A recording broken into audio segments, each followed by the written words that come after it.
exactly. But I love the quote when you said that, paraphrasing, but like we said, when you finish a song, you're like a sleepwalker that wakes up holding a bloody knife surrounded by corpses. You're like, I don't remember doing this. I know I'm responsible. You look right. Yeah, definitely. It's a funny old thing. I can sort of, with any song in my catalogue, really, but particularly, I mean, to pick an example, I have a song called "I Am Disappeared," and I can definitely remember sort of coming up with the very beginnings of the guitar part for it and a rhythm for it, and then I can sort of remember it being on the brain for a good few months, and then one day it was finished, and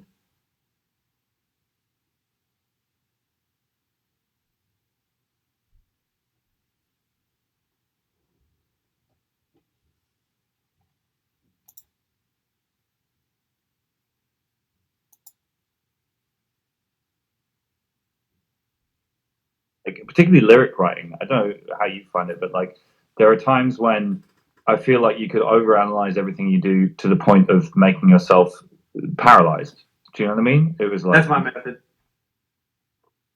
And I need to get to this place to wrap up what I want to say within this many lines or whatever. And you can spend ages sort of like pulling it apart. And sometimes you just kind of close your eyes and just write almost, you know. Automatic writing is a thing in the world, I'm told. That, you know, and that sometimes there's virtue in just kind of letting your brain go, blah, blah, blah, blah. And sometimes it's complete bollocks, and sometimes you end up saying exactly what you need to say. I finished a new song yesterday, funnily enough, actually, and like I had the whole thing, and I sort of got to the end of the last chorus, and I thought, well, that's that, and then I was like, maybe it needs a tail piece, you know, just to kind of wrap up where we are lyrically, and then I was like, nah, I'm not going to do a tail piece, and then I played it through, and I was like, oh, this song needs a tail piece, it needs to conclude. And then I was just like, God, it's got to be good. It's got to really bring the song together. It's got to bring something new to the table. Oh my God, this is going to take me for fucking ever to write this and get it right. And then I just sort of went, blah, and then went, oh yeah, that's perfect. So it happens that way. Yeah, there's a lot going on behind the scenes back here. You know, I find right. I find if I just go to bed, you know, relatively just not thinking about it, or I do some other thing, walk down the street. Well, so there's a couple of things of that. One of them is like, you know, I find that like I don't do crosswords as much as I used to. I used to do crosswords quite a lot when I was younger, but apparently, like, there is a part of your brain that will keep working on a thing that you're stuck on unconsciously, and it helps go and do something else, and then you come back to it and you look at it and you go, oh yeah, that's the answer.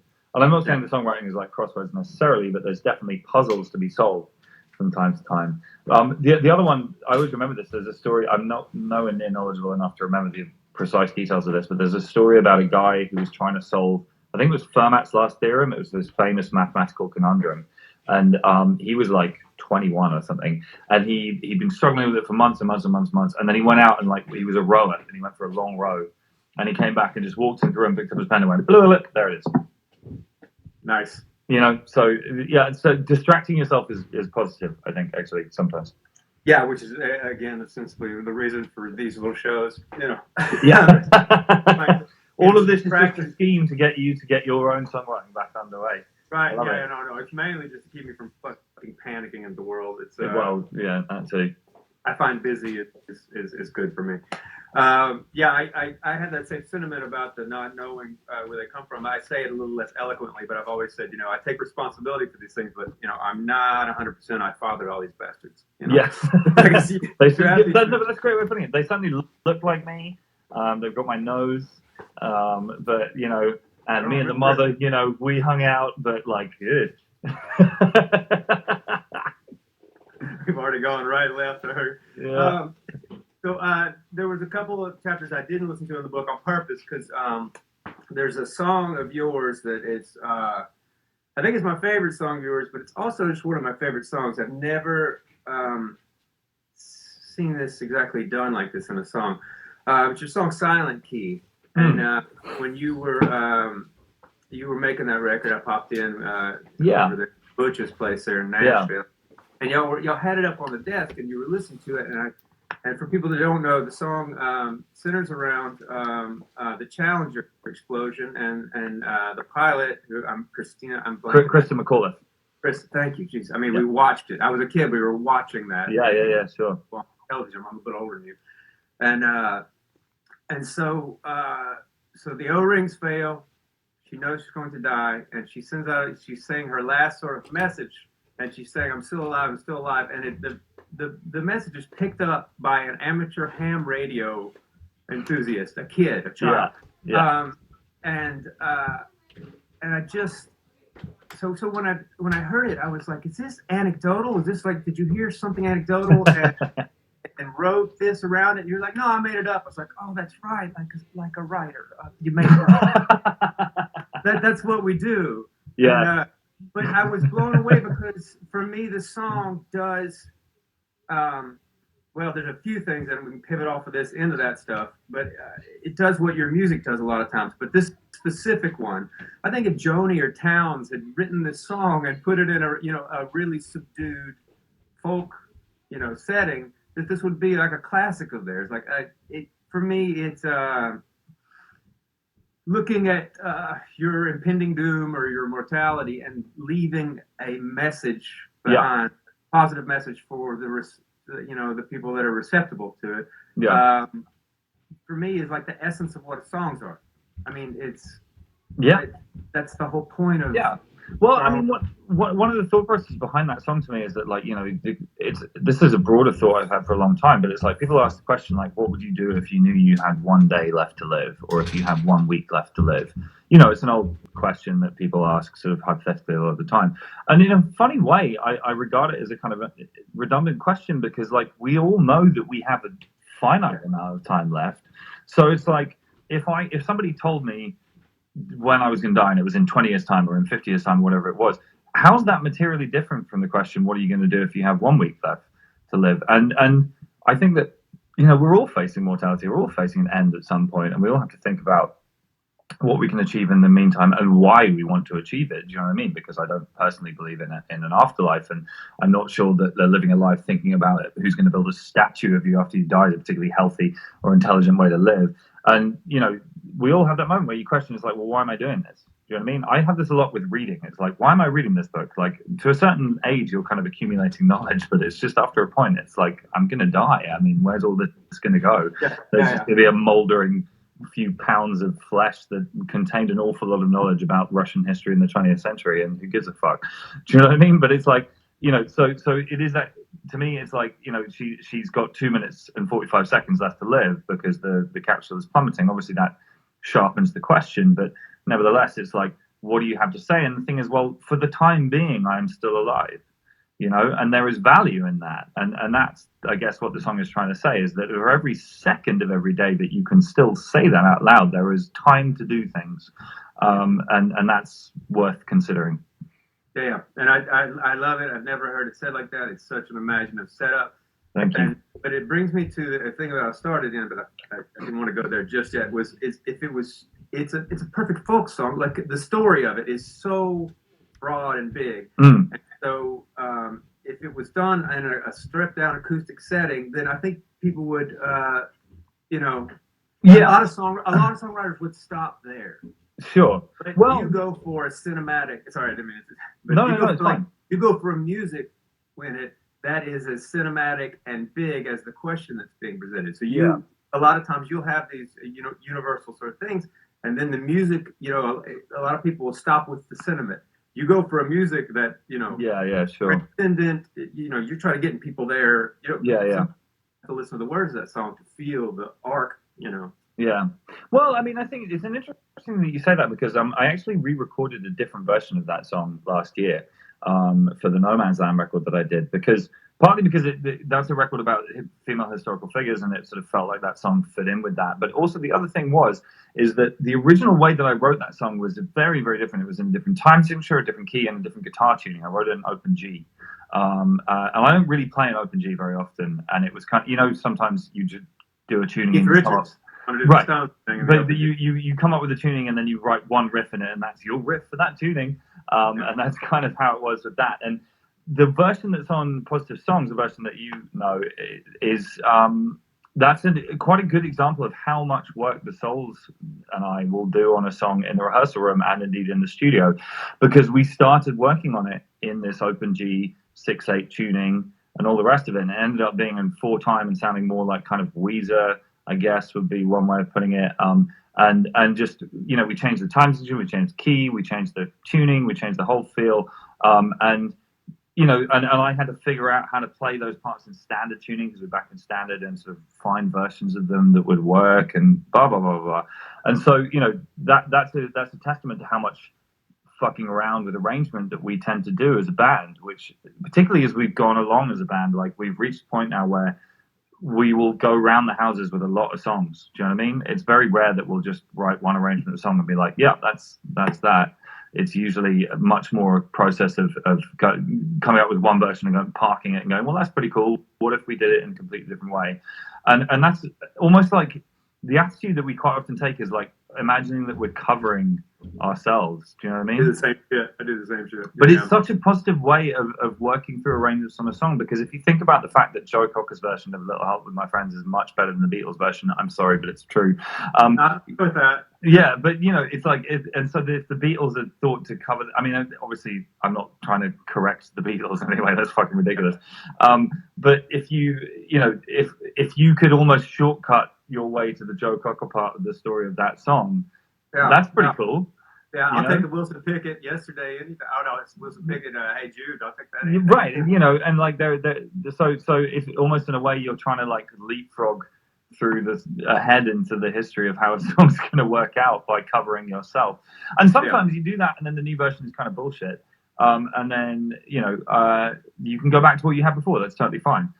But in this instance, I re-recorded the other version because it's so different, and because it fit in with the other one, and we did it with a choir and a string section. So it's still, I mean, there's no drums, it's acoustic guitar, but I gotta dig into that. I'm so bad. I you know, I heard I was up in Toronto and I caught the show because I had a day off up there, and I caught it, and I loved all the songs, but I haven't dug into that record just yet. So then it's on there. That'll be some one to listen to. Yeah. The nod to Nigel and Ben and Matt and Tarrant, just cutthroats, and you've all got the crazy work ethic, man. The couple shows that we've done, I'm backstage and we're hanging or whatever, but the whole time we're hanging, y'all got the computers up and you're like working on shit. Like it's crazy. Yeah. You're like, come in with the headphones. It's like, I got this. Check this out. Yeah. Like this is crazy, man. Yeah, well, the Social Distortion many years ago christened us Frank Turner and the Wi-Fi Connection. Was their name for us as a band, because we didn't have a band name at that point either. We hadn't come up with Sleeping Souls just yet, so they called us Frank Turner and the Wi-Fi, possibly even Frank Turner and the Wi-Fi Password, because like every day we'd arrive at a venue and be like, "Is that the Wi-Fi password?" So we could get on with it, whatever the fuck it is we were doing. That sounds like a good, well, you know, maybe not a hardcore. Maybe if you do a lot of a little sad new wave thing. Yeah, totally. So there's a place, an extension of that again. For having a music that is it's a really interesting trick for having the songs that connect on a one-to-one level and doing what you do live, which is you know, the whole you know, the Bruce transcendent rock show. You know, we are going to fucking change your life rock show. Yeah, sure. We're all at church kind of thing. It's And when you're writing, do you find that you're drawn to themes that fit that scope music, or are you trying to find the music? Is that just when you write? No, this is write those themes and then try to find the cinematic music. This is a great question, and the thing is, I would say that some of my weaker moments as a songwriter are moments when I have, while I was writing, tried to think about the live transmission and all of that kind of thing. Great songwriting on all levels to me is a little bit like a magic eye picture. You remember those? The fucking, you know, you have to kind of not quite look at it. You know, you have to stumble into writing a universal song. If you sit down and try and write a universal song, you're going to end up writing Angels by Robbie Williams, which is it's an all right song, but it sounds like it was written by a committee of songwriters, because it basically was like a airline commercial, like marketing departments to me. Do you know what I mean?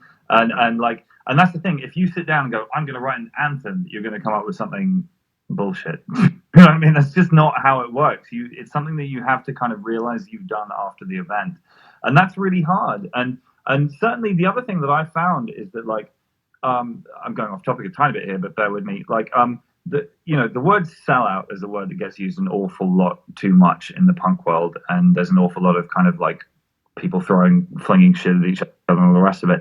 And there's definitely my experience of what the word sellout means in practice came around the time when I had my first kind of like radio hit. Do you know what I mean? In the UK.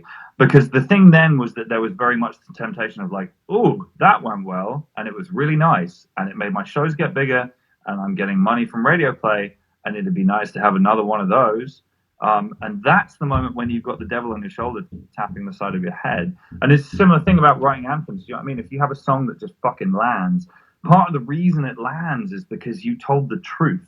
Do you know what I mean? And you said something that was true just to you, and it so happened that it was true to other people as well. But if you sit there and try and say things that are true to everybody as your first directive, then you turn into a fucking televangelist. Do you know what I mean? It's like, and so for me, like I have learned over the years. I'm not going to get into the details of which songs I'm talking about here because I don't want to go down that road. But I've learned over the book. Yeah, right. But I've learned over the years that the best thing that I can do is keep the process of writing, like fenced off, you know, and sacrosanct, and to keep it to like some of the biggest songs in my canon are songs that I wrote in my bedroom or the room I was living in or whatever when no one gave a fuck. Song like Ballad of Me and My Friends. I wrote that song when I was playing to fuck all nobody for like weeks on end, controlling around the place and living on a sofa in a hallway above a bar. And it wasn't supposed to be an anthem. It was just how I was feeling at the time, and it landed with a lot of people. And I've kind of learned that lesson, you know. So these days when I write, and I'm writing a shitload at the moment, like it's just like almost it's become aggressively the other way. It's like stop thinking about what anyone else is going to think about this. Do you know what I mean? Just fucking write it. Let it be what you would let it be if you thought no one was going to hear it. Yeah, and it's fun to sort of when you can get at it, and you write a lot of character songs too, and it's for me. On my small level, you know, I wouldn't know, like Todd Snyder says, I wouldn't know selling out from a cake of soap. He's like, they won't even let me in the building to know. But it's like... I do remember, so Ben, who was the drummer of Million Dead, my old band, when we got asked questions about selling out in interviews, he would always reply, we've been trying to sell out since day one, but no one will have us. Yeah. Which I always enjoyed. Somebody said something to that effect. Yeah, but I find that...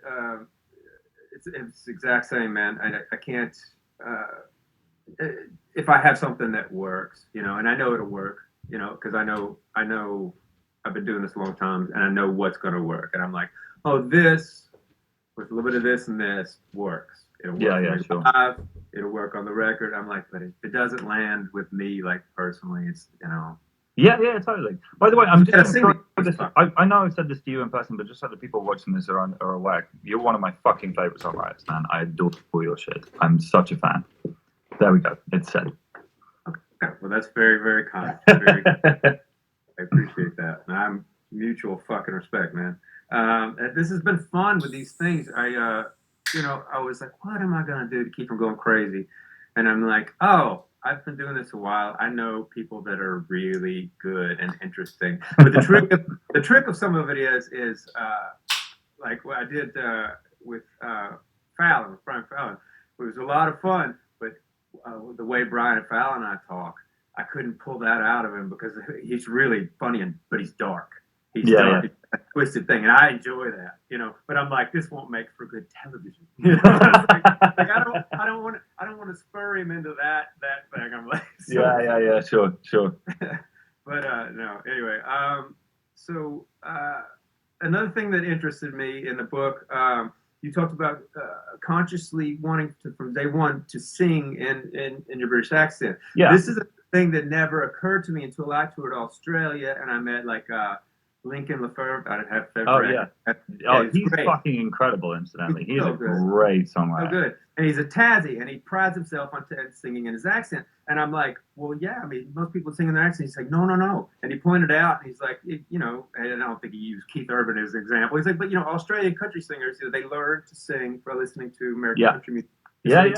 I'm like, well, yeah, I mean, we have the thing where, you know, people want to sing in a fake British accent too, you know. I'm like, but it struck me, you know, being from Memphis, because I grew up in Mississippi and I'm from Memphis, so I'm where a lot of this music comes from in a way. I was like, oh, I never even thought about that. Yeah. Well, to make an unpopular statement, part of the reason why I'm not really a Rolling Stones fan, is because like I remember being a kid and hearing the Stones for the first time, and like they're from Southwest London, and he's like, you know, he's like brown sugar, Angie, all this sort of shit, and I'm just like, I know where you live. Like that's not how people fucking talk there, you dick. And like, it always struck me.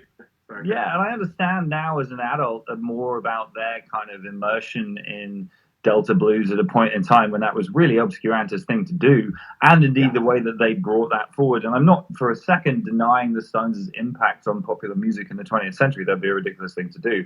They're just not to my taste particularly. And I've always felt that part of the reason for that is that it just feels slightly insincere to me because of the Americanism of it.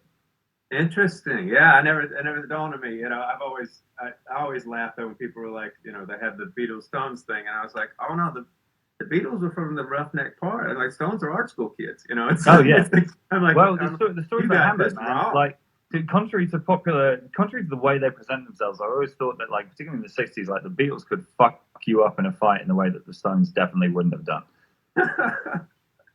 I did not expect us to be here. But so the extension of that with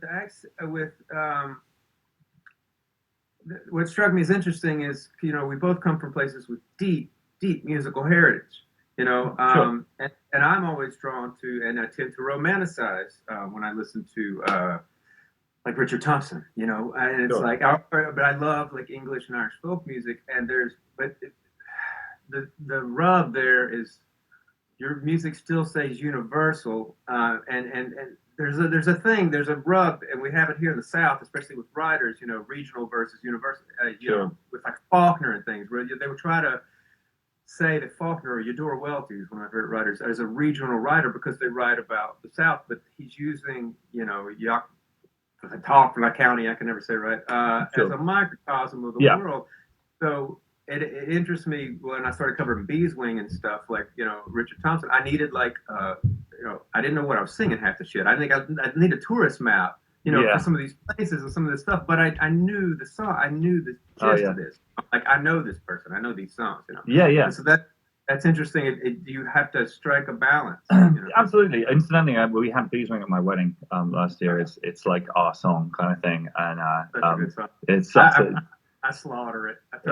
Jesus, that line, like, maybe that's just the price you pay for the change that you refuse. It's just like, okay, I quit songwriting now. That's what I've said all the time. I'm like, if I ever write a song this good, you will never see me again. Not because I have $1 million, just because I will have done it.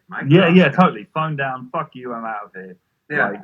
Yeah, completely. But then, so there's an interesting thing in there about songwriting for me is that, like, in a funny way, one of the knacks of great songwriting to me is this trick that I haven't found a particularly neat way of describing, but the way I would say it is it's an ability to zoom in and out simultaneously. You know, there's something that, and in a way, it's kind of the difference between Phil Ochs and Bob Dylan. You know what I mean? It's like they both wrote songs about what was happening in the 60s, but I mean, the legend has it that Dylan once said to Ochs, is like, "You're not a folk singer, you're a journalist."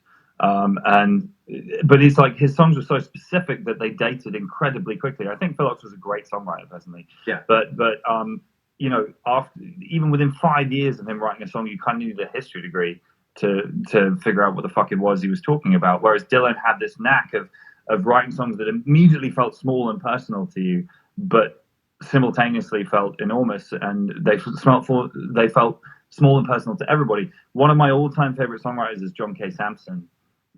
From the Weakerthans. I just think he's an incredible genius, and he does a similar thing in terms of, like, he says these things that feel so incredibly microscopically specific to him, but he says them in such a way that every person listening goes, "Oh yeah, I know exactly what you're talking about." You know what I mean? Translated out of Sanskrit, you know. Like, you know, and it's like, and it's a funny thing. I mean, talking about region and place, I do, you know, folk music is consumed by a sense of place a lot of the time. But, you know, to pick an obvious example, like Springsteen sings about New Jersey, but he's got crowds to sing about songs about New Jersey all over the fucking world for like 50 years. You know what I mean? It's like, so you don't have to be from New Jersey to love Springsteen. Do you know what I mean? He does it. He's got, and I don't quite know what the alchemy of this trick is, I guess is my point. But it is there, is this ability to talk very specifically, but in a way that's just on the right side of being particularist. You know what I mean? It just about keeps enough skin in the game for everybody to know what you're talking about. Yeah, that's the thing with, I find that it's tricky because if you try to write universal, just the dumbest thing I can think of is you're writing about a car going down the road. Do you write about a car going down the road to try to stay universal, or do you write about your first busted Olds 98 that you had with the fender hanging? Do you get that personal and specific at the exclusion of people being like, what the fuck is an Olds 98? Yeah, sure. Or the fact, dude, I passed my driving test 2 years ago, so this whole thing is fucking lost. Yeah. There's nothing. So you're walking down the side of the street and you see this Olds 98. No, but at the risk of, I err on the side of trying to find the resonant specific detail, even at the risk of people not knowing what that detail is. Yeah. But some people, John Fogerty might write the cars going down the road. The old man's going down the road. Yeah, totally. Well, so this is another thing though, and this goes back to what we were talking about. Like, I mean, I was very sad the other day when Bill Withers passed away because he's one of my favorite writers. I think that guy was a fucking stone cold genius. And like, this is a thing that it took me a long time to learn. To write a song like Lean on Me is infinitely fucking harder than to write like a Mars Volta song or whatever. Do you know what I mean?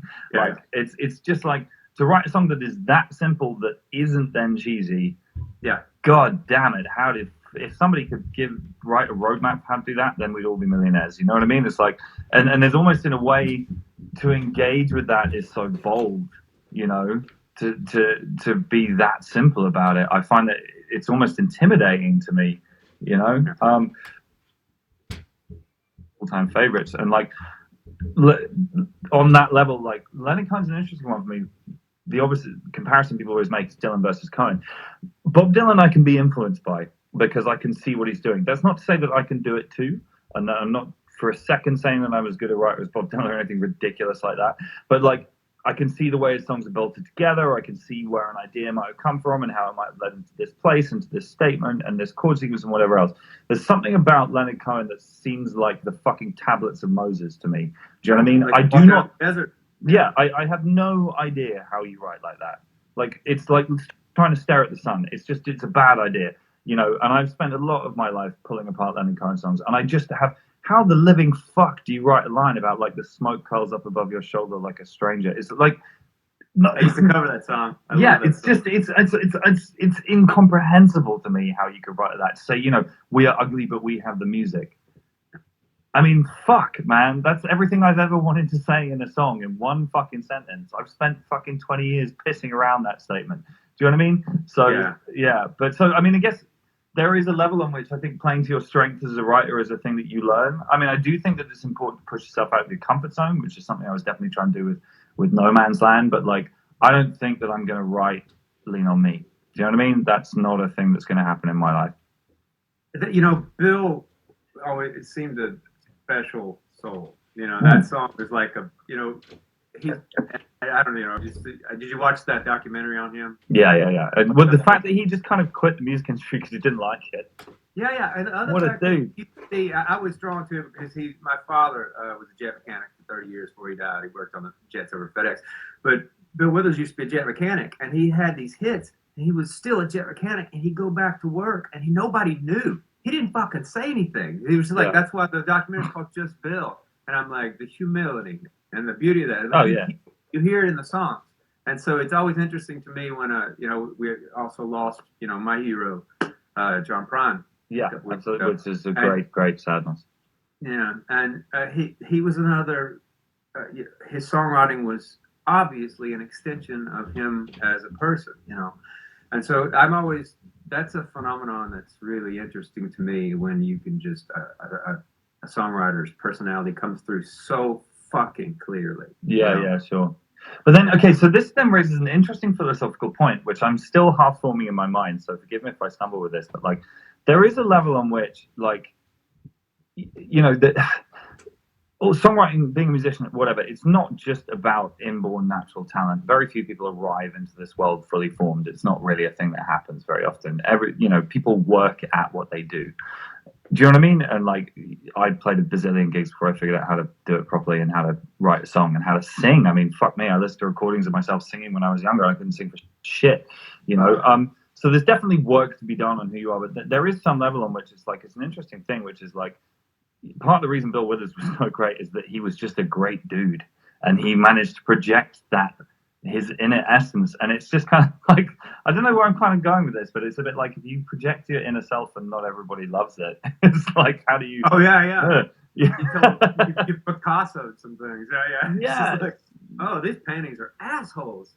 Yeah, you know, or like, I mean, there was a famous quote about Loudon Wainwright III, who's another one of my absolute favorite fucking writers, and we had him at Lost Evenings last year, which was I wish I'd gotten up. I played the next one of Lost Evenings. Yeah, dude. The thing about that was so incredible. I'm sure I told you this that when we were there, but he showed up on his own with a guitar case, right? And he just kind of wandered in the back of the room for sound check, and I was like, oh, wow, you know, nice. I'd met him briefly once before, but I was like, oh, it's amazing to see you here. And I was like, where's, like, you know, your crew and everything? And he was like, what are you talking about?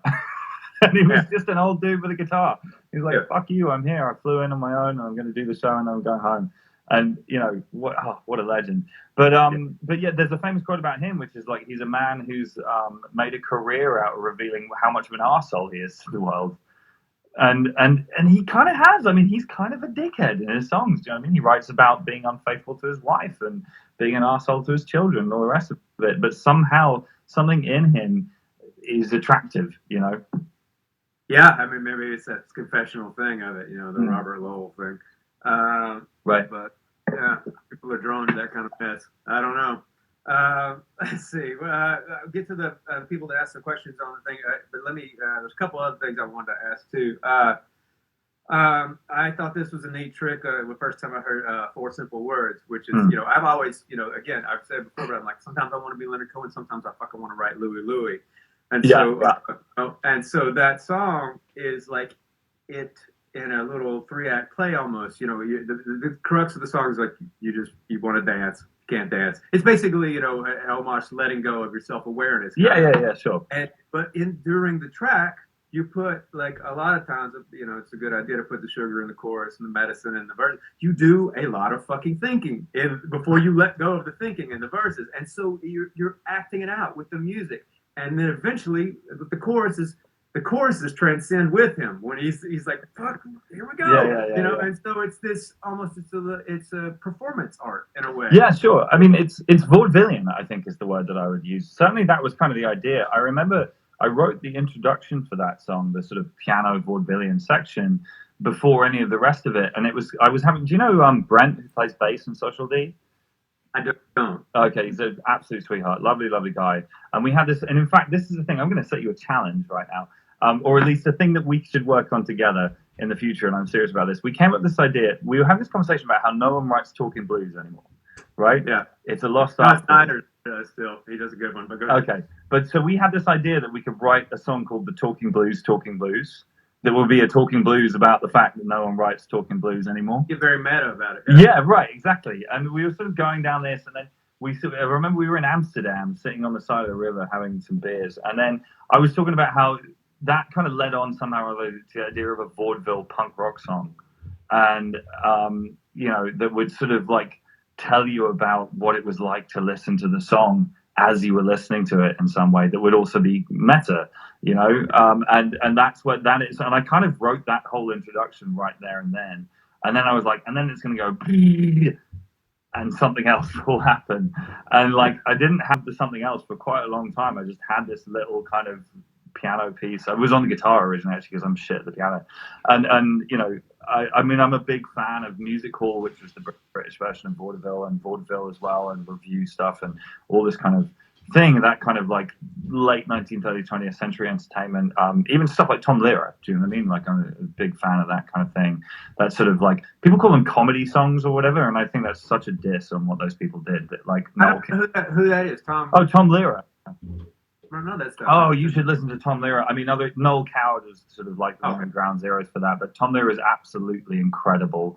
And there was a British act called Flanders and Swan, who were big in the 40s and the 50s, which is a similar vibe. And people describe them as comedy songs, but what I love about them is like their lyricism is just insanely good. the internal rhyme structures and the witticism of it and all the rest of it, is absolutely amazing. I covered an old Cow song called "There Are Bad Times Just Around the Corner," and one of the reasons for doing that, and actually I'm now going way off topic, but fuck it. That I always had this thing when I was younger that Americans have an inbuilt advantage because your place names sound more musical when you say them, and it's easier to say Texas to Tennessee, to quote Ben, or whatever, than it is to say Coventry to Birmingham. Or whatever. Do you know what I mean? And I was we land harder on the consonants sometimes. And there's a lot of Mississippi, Tennessee. There's a lot of kind of poetic American place names, and even Los Angeles is poetic, and Chicago has its own sort of rhythm and melody. And I had this. I love all the things you're mentioning are like our worst sins, Like, I know. It's good that they're all Native American names. Yeah, right. Yeah. But I had this theory that Americans had this sort of inbuilt advantage in terms of the musicality of their place names. Chattanooga, do you know what I mean? Like, fuck, man, there's nowhere called Chattanooga in England. But then I heard this song by Noel Coward called "There Are Bad Times Just Around the Corner," and I was put in my fucking place. And it just turns out that over here we've been lazy with it, because that song is like a list of place names. It's like they're terribly crossed in Sunderland. They're out of sorts in the first and fourth, and they're seething with discontent. And it's just this huge list of English place names, British place names, made to rhyme and made to sing. And I just heard it and I was like, oh, fuck, okay, it is doable. I've just been being lazy. I love that people are all coming up with examples. Wessex boy. Well, yeah, but I mean, a lot of this is a thing that I have quite consciously tried to do, because I grew up loving the sound of it. Because funnily enough, you mentioned sort of a musical heritage of place we're from. If I speak with honesty about my music taste and my record collection when I was younger, it was very, very much more American than it was English. And certainly in terms of the punk rock debate, sorry. Hello, I'm back. Low battery. We'll be fine. In terms of the old and tedious punk rock debate, I was always way more on the side of like Black Flag, Minor Threat, Dead Kennedys than I was of anything that was happening in the UK when I was younger. And certainly, NoFX, Descendants, all that kind of thing. That's my punk rock, much more so than anything in the UK. And I got into Elvis Costello when I was much older, and indeed Richard Thompson and Martin Carthy and people like that. These are things I discovered when I was older. That song, the Martin Carthy song about his dad? You're never any good with money, couldn't even hold a job. I don't know that one. I think it's called "Never Any Good" by Martin Carthy. It's one of the it's as good as Beeswing. No shit. Yeah, I'll put that out there. Martin Carthy, "Never Any Good." That song's fucking off the I just got into him Long a couple years back. I don't even know how it was. I mean, I think it maybe was like somebody was playing it, and I was like, "What is that guitar? What are you doing on the guitar?" And I got in by the way of guitar. I think I don't know, right. But yeah. Yeah, but so I mean, sorry, I've slightly gone wildly off topic here, but it's a funny thing to me. Like, I guess what I'm trying to say is that I grew up listening to a lot of American music that would have American place name references and that kind of thing, and indeed American social references.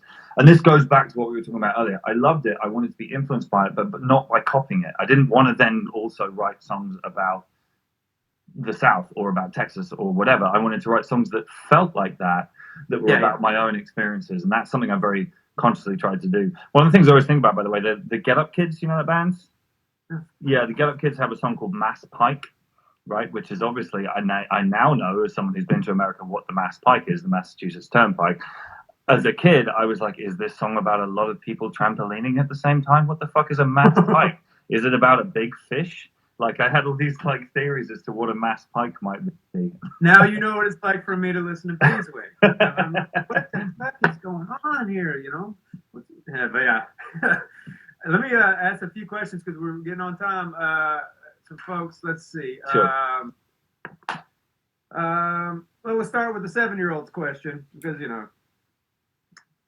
S-Man Wilcox's son, 7-year-old Connor, asks, how long did it take to write Be More Kind? Says he's obsessed with the record. We'll just start with a general across the plate. Are we talking about the record or the song? Yeah. He's a 7-year-old. He's not very specific. Okay, but I mean, that song came reasonably quickly, actually. That was one I was kind of messing around with a John K. Sampson style guitar figure. And I had the line Be More Kind as a reference to a Clive James poem called Leçon de Ténèbres, in which he says, I should have been more kind. It is my fate to find it out, but find it out too late, which kind of broke my heart into 1,000. No, I wrote that whole record pretty quickly because I'd actually written No Man's Land before I wrote Be More Kind, and I was going to do this esoteric, like women in history record, and then 2016 happened, and I just felt like I needed to respond to that more directly than with a history record. So I kind of stopped and said, okay, let's talk about something else for a minute, and then wrote Be More Kind. So that came together quite quickly. That's interesting. I didn't know you'd written that before. That Mary Elizabeth 75 was asking about the process for No Man's Land and how it's different from previous records. Obviously the research, like it's yeah, it's research everything. I've seen you play at like times, and you come to the town, and like when you get on stage, you'll talk about the most arcane details of the town's history that you're visiting. I've always loved that. I do that. It's a neat trick. That it's called Google before you go on stage. How do you remember it though? I can barely remember the questions I was going to ask you. But yeah, she was asking about the process, how stark the difference. It was different in many ways and by design. The first thing is that I didn't sit down to write a history record about women. I sat down to write a record that wasn't about me. I tend to write autobiographically and in a confessional style, and that is what I'm writing at the moment and continuing to write in that style. I wanted to take a break from that and see what it would be like to write about other people. I'm kind of obsessed with history, so I thought, well, maybe I could write. There's a lot of great history folk songs, right? And it was like, maybe I can try and write some history folk songs. And I wanted to tell lesser told stories. And I got 5 songs in, and all 5 of them were about female protagonists, and that struck me as interesting. So I went down that road. But that whole writing process was an attempt to do something different. So that was the point in a way. And then the recording process was different because I didn't work with Sleeping Souls. I ended up working with Catherine Marks as a producer, and then I put together an all-female band for the record. And it was just, again, it was just sort of like, what's going to happen? I've been playing with the Souls for so long, and I love them. But as I'm sure you know, it's a double-edged sword playing with the same people for a long period of time, because on the one hand, you get tight like you can't imagine, and on the other hand, you get into habits. And you start repeating yourselves, or at least there's a danger of that. So I wanted to see what it'd be like to play with other people, and I really enjoyed the process. Okay, I'm gonna grab one here because I never could see these questions, but I see somebody asked about an earlier question about favorite female songwriter. You know what? I just saw that too, and I'm glad you came to it. I'm going to try and make this statement without making a huge boob out of myself. I do think that in my experience, it's a risky thing to say in this way, but like women tend to, because women, it's a generalization, but quite often look at the world in a slightly different way to the way that dudes, particularly dudes with beards and tattoos and acoustic guitars, tend to look at it. There's a lot of songwriting. I have an awful lot of female songwriters who I greatly admire and love, and part of the reason for that is because the way that they come at songwriting and indeed the world is so unusual to me. To be specific, like I cannot for the life of me understand how it is Joni Mitchell writes songs. That's top 3 songwriters of all time, Joni. Yeah, I mean, I completely agree. She's absolutely fucking phenomenal. But it's like, in the same way that I was talking about, similar way to I was talking about Leonard Cohen earlier, like I find it hard to be directly influenced by Joni Mitchell's songwriting because I don't get it. In a way, yeah. I mean, or at least in a way that I sort of technically don't get it. You can't find a way to grab on, yeah. Yeah, I get it on an emotional level. It does everything a song is supposed to do, but I don't sort of understand the technicality of it. But to make a list, I mean, I grew up listening to Tori Amos. I'm a huge Tori Amos fan. I think that Regina Spektor is one of the single greatest songwriters alive today, and I think that it's worth taking a lot of time to examine what she does as a writer, because she is off the fucking scale good and original and brilliant. And then the other one that immediately springs to mind is Nina Simone, who I just think is one of the all-time greats. Greatest voice of all time. Yeah, but also, I mean, the fact that, she was a classically trained pianist who was refused to place at conservatory and instead went and did what she did, and faced a life of like unbelievable struggle and difficulty in ways that I, as who I am, can never fully understand, and made this incredible music. And I challenge anyone to listen to I Ain't Got No I Got Life and not be like absolutely full of energy by the end of it. That's one of my absolute go-to pick-me-up songs. And she can destroy you too. My man's gone now. Yeah, totally. Well, I mean, Strange Fruit, Don't Smoke. I love Don't Smoke in Bed. That's such a fucking great song. And it's such She's got cool... some sexy shit too. Sugar in My Bowl and stuff like that. Yeah. I love, she just, across the board, man. Yeah, definitely. A lot of people are mentioning Fiona Apple, who's just amazing. You know, somebody I was chatting with earlier today. I was chatting with. Do you know Jim Ward out in Texas? I don't. I'm a fan, but I don't yeah, know. yeah. We just not in any public forum. We had a catch up earlier today, and he was telling me that the new Fiona Apple record is something I have to listen to. It's fantastic. There's something very punk rock about it, in that you can tell 85% of it was done in her house on a computer with no attempt to just cover it up. Like, there's a lo-fi-ness in the hodgepodge. It's organized in a genius way. She's a fucking genius. Yeah. But yeah, there's a very much, fuck you. Yeah, I sang this into the computer mic. You know, like sure. It's like, I love it. Yeah, she's great. Incidentally, by the way, just briefly on terms of great female songwriters, I'm a huge PJ Harvey fan as well. In particular, the record Is This Desire, which, as far as I'm aware, was recorded on a 4-track Tascam tape machine, and it is a masterpiece of minimalism as a result of that. Do you know what I mean? Sometimes it works to restrain yourself, to put guardrails around yourself, and that record is my favorite PJ Harvey record. I think it's absolutely amazing. And somebody just said Annie DeFranco as well. I fucking love Annie DeFranco. Yeah, that is great. Yeah. Let's see. Maybe one last. We'll just throw a softball here, and then we'll move on. For some reason, there's an Instagram account called Frank Turner with Dogs, and it's just pictures of you with dogs. And their question, their burning question they had is, "What's your favorite breed?" You know, I grew up in a house that was full of dogs, and if I didn't live the life that I live, I would have a dog in a second. And if it was just up to me, I'd have a pug. Motherfucker, I love pugs. But my wife would have things to say about that. She has not yet kind of felt the pug love in her life. Let's segue into that real quick. We have a Brussels, so it's kind of like a pug with a beard. Yeah, so I feel you. And somebody asked, with you and Jess both writing, has it changed your process? Is there any fun competitive, or is there just mainly y'all just real cheerleading, supportive? Yeah, sure. I mean, it's an interesting thing. I mean, Jess writes in a very, very different way to me. Yeah. And I find that really interesting. I've actually been kind of considering the merits of like recording, possibly just for my own benefit, recording a cover of one or two of her songs. Just because in that process, you get to look under the hood of a song, or at the very least learning how to play it, because I think that she's a remarkable writer. A lot of people have been asking, particularly now all this lockdown shit's going on, about whether or not we're going to write together, or do duets or whatever. And we've talked about it. We started trying to come up with a list of kind of duets that we were both into, that we could cover. And one of the problems we immediately ran into was that Jess is not a country fan.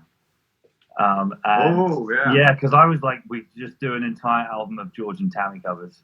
And she's like, no. Yeah, she was like, fuck you, no way. And like, she doesn't like natural seventh chords. Okay. And I was like, what does that even mean? Like a dominant seven. She doesn't like. Yeah. And I was just like, what does that even mean? But like, well, you could get her into later '70s country when, like Glenn Campbell introduced the major seventh. when he started churching up the chords a little bit. Okay, yeah. I'll do some research. If you got any suggestions, send them my way. Fairy Tale New York. Yeah, well, that's the obvious one.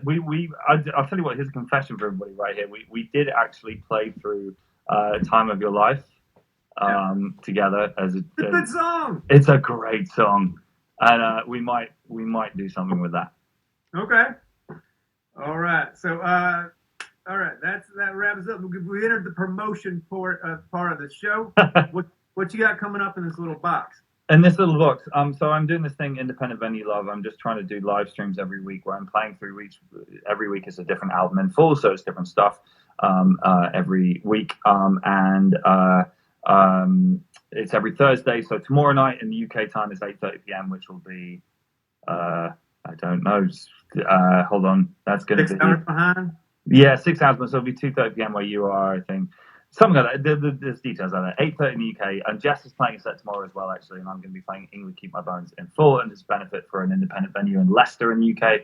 But I'm doing that every week for the foreseeable future because guess what? There's a lot of venues that are fucked in this country. So I'm doing that, and then what else? I've got a live album coming out on Friday. Yeah. Yeah. All right. Which is this set we did, which is totally different. It's like a seated set for us and the audience. It's very stripped back, acoustic storyteller kind of vibe. It's with the souls, but it's rearrangements of all the songs. Like Todd and yeah, right, exactly. It's that set. It's that set. That's good. Yeah, so that's coming out on Friday. And then the one other thing is that I don't know if you know Jarrett Reddick from Bowling for Soup. I don't. No. You know Bowling for Soup. You know that band? Yeah. So the singer from that band, Jarrett, he's an old friend of mine. And every Tuesday we're talking shit, not talking shit about other people, but just kind of just going there generally about metal every Tuesday evening. So if you want to hear two kind of faintly drunk people discussing metal on a Tuesday, that's your. Love it. That's a better idea than this show. That's a fantastic idea. That's great. We should get you on as the third. Can you do 3 people on these things? I'm not sure. I barely know how to work this fucker thing. Okay, I'm gonna research that, and if we can, then we're gonna start getting guests on your number one. Do you have strong opinions about metal? Yeah, but they're very specific, like in the little genre areas. Totally fine. We did last week. We did the Grand Unified Theory of Grunge.